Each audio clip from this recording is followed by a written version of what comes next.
안녕하세요, 반갑습니다.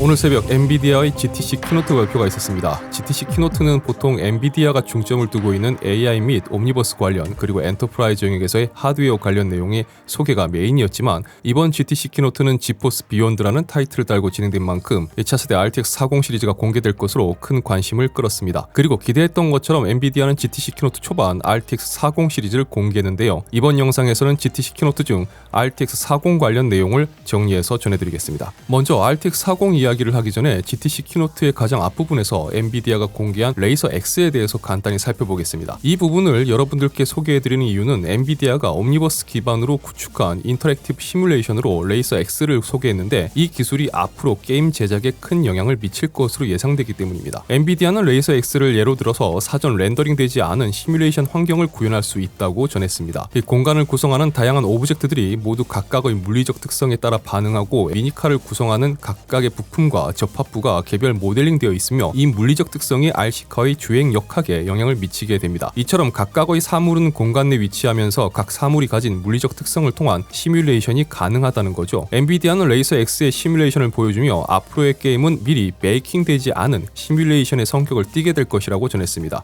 바로 지금 보시는 영상 속 사물들의 반응과 RC카의 움직임이 모두 실시간으로 시뮬레이션 된 모습이라는 겁니다. 자, 그런데 이런 시뮬레이션을 실시간으로 구현한다는 건 상당한 연산 처리가 필요하게 될 겁니다. 엔비디아는 레이서 X의 데모 영상이 싱글 GPU로 처리되었다고 전했습니다. 그리고 이를 가능하게 한 RTX GPU에 대해서 언급하며 3세대 RTX Ada 러블레이스를 발표합니다. RTX 40 시리즈에 탑재되는 Ada GPU는 TSMC4N 공정을 통해서 제작되었습니다. 엔비디아가 공개한 내용에 따르면 쉐이더의 경우 90 쉐이더 테라플롭스의 연상력을 가지고요. 기존보다 2배의 전력 효율을 그리고 레이트레이싱 부분의 경우 3세대 RT코어가 탑재되었고 200RT 테라플롭스의 연산력을 그리고 이를 통해서 레이트레이싱 성능은 2배 향상되었으며 딥러닝 관련해서는 4세대 텐서코어가 탑재되었으며 1400 텐서 테라플롭스 연산력을 가진다고 밝혔습니다. 기존 RTX 30 시리즈에 탑재되었던 RT코어가 2세대, 텐서코어가 3세대였기 때문에 RT코어와 텐서코어 모두 세대 교체가 되었으며 세부적으로 3세대 RT코어의 경우는 OMM 엔진과 새로운 DMM 엔진이 포함됩니다. OMM 엔진은 단풍 및 입자 그리고 울타리에 자주 사용되는 알파 테스트 텍스처에 훨씬 빠른 광선 추적을 가능하게 하며 DMM 엔진의 경우는 최대 20배 적은 BVH 저장 공간으로 최대 10배 빠른 BVH 구축 시간을 제공해 기하학적으로 복잡한 장면의 실시간 레이트레이싱을 가능하게 했다고 합니다. 자, 방금 말씀드린 부분은 어렵죠? 네, 저도 무슨 이야기인지 이해하기 힘든데 혹시라도 그래픽 관련 종사자분들이 보실 것 같아서 말씀드린 겁니다. 그분들은 알아들으시겠죠.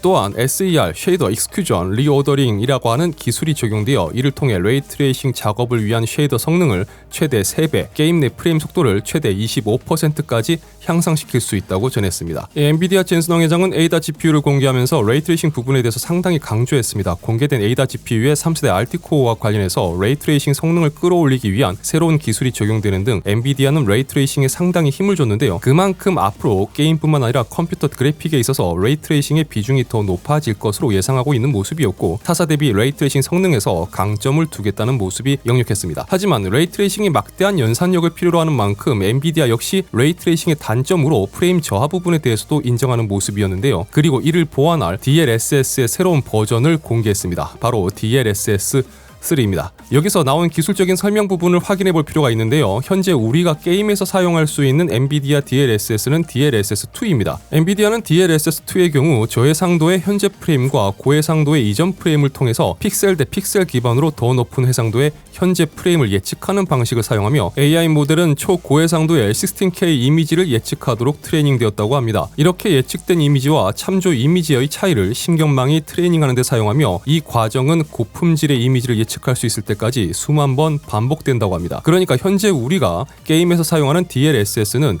이런 과정을 거쳐서 AI가 딥러닝을 통해 학습한 내용을 바탕으로 업스케일링된 이미지를 볼 수 있다는 거죠. 그리고 이제 픽셀 단위가 아닌 완전히 새로운 프레임을 생성하는 AI 기반의 새로운 기술이 바로 DLSS3입니다. DLSS3는 옵티컬 플로우 엑셀레이터라고 부르는 새로운 광학 흐름 가속기와 게임 엔진 모션 벡터, 컨볼루셔널 오토 인코더, AI 프레임 생성기 및 리플렉스 초저지연 파이프라인으로 4가지 구성 요소를 바탕으로 합니다. DLSS3는 새 프레임과 이전 프레임을 통해서 장면의 변화를 추적합니다. 그리고 광학 흐름 가속기를 통해서 뉴럴 네트워크에 프레임별 픽셀의 방향과 속도 데이터를 전송합니다. 그 후 각 프레임쌍을 지오메트릭 및 픽셀 모션 벡터와 함께 뉴럴 네트워크에 제공해 중간 프레임을 생성합니다. 자, 이야기가 좀 복잡하니까 쉽게 설명을 드리면 기존 DLSS2는 저화질의 이미지 그리고 고화질의 이미지를 통해 픽셀 단위로 분석하고 이를 통해 고품질의 이미지를 예측하는 과정을 딥러닝을 통해서 픽셀 단위의 이미지를 생성하는 방식이었다면 DLSS3는 프레임 단위로 장면의 변화를 예측하고 이를 통해 AI가 새로운 프레임을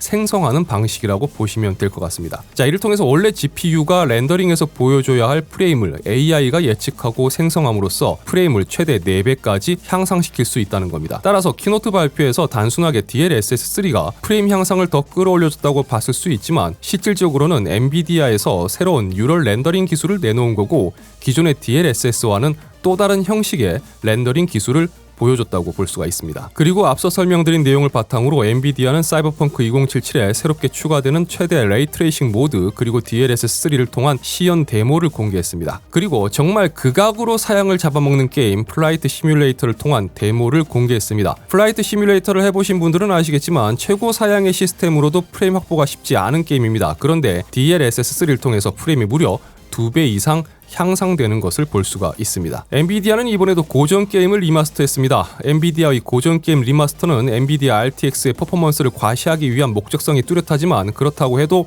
거의 새로운 게임으로 바뀌었다고 생각될 만큼 뛰어난 그래픽을 보여주는 건 어쩔 수가 없는 것 같습니다. 바로 2007년작 포탈을 리마스터해서 공개했습니다. 그리고 엔비디아는 게임 모드 제작자들이 사용할 수 있는 리믹스도 공개했습니다. 옴니버스 기반의 새로운 모드 제작 툴인데요. 게임에서 장면을 가져와서 툴을 통해서 이미지를 수정할 수 있는 겁니다. 이런 기술적 향상점과 특징들을 설명한 후 엔비디아가 공개한 에이다 GPU의 성능 비교 차트를 보면 RTX 30 시리즈의 암페어 아키텍처 대비 성능이 상당히 향상된 것을 알 수가 있습니다. 특히 텐서코어의 연산력이 엄청나게 올라간 걸 볼 수 있습니다. 이 레스터화된 게임에서 흔히 말하는 깡 성능 기준 2배 빨라졌으며 레이트레이싱을 사용하는 게임에서는 4배의 성능이 향상되었다고 밝혔습니다. 이 전력 효율 부분에서도 엔비디아는 이전 세대 대비 훨씬 더 에너지 효율이 좋아졌으며 암페어 대비 동일 전력에서 2배 이상의 높은 성능을 발휘한다고 밝혔습니다. 물론 최대 전력 소모량이 늘어난 건 그쵸, 이거는 안 비밀입니다.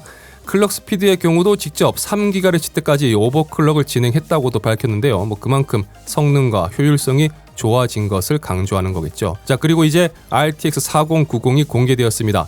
24GB 용량의 GDDR6X 메모리를 탑재했으며 RTX 3090 Ti 대비 최소 2배에서 최대 4배 빠른 성능을 가지며 출시는 10월 12일, MSRP는 $1,599입니다. RTX 4080도 공개되었습니다. 16GB 모델과 12GB 모델 출시가 되며 3080 Ti 대비 최소 2배, 최대 4배 빠른 성능을 가지며 16GB 모델은 MSRP $1,199, 12GB 모델은 MSRP $899입니다.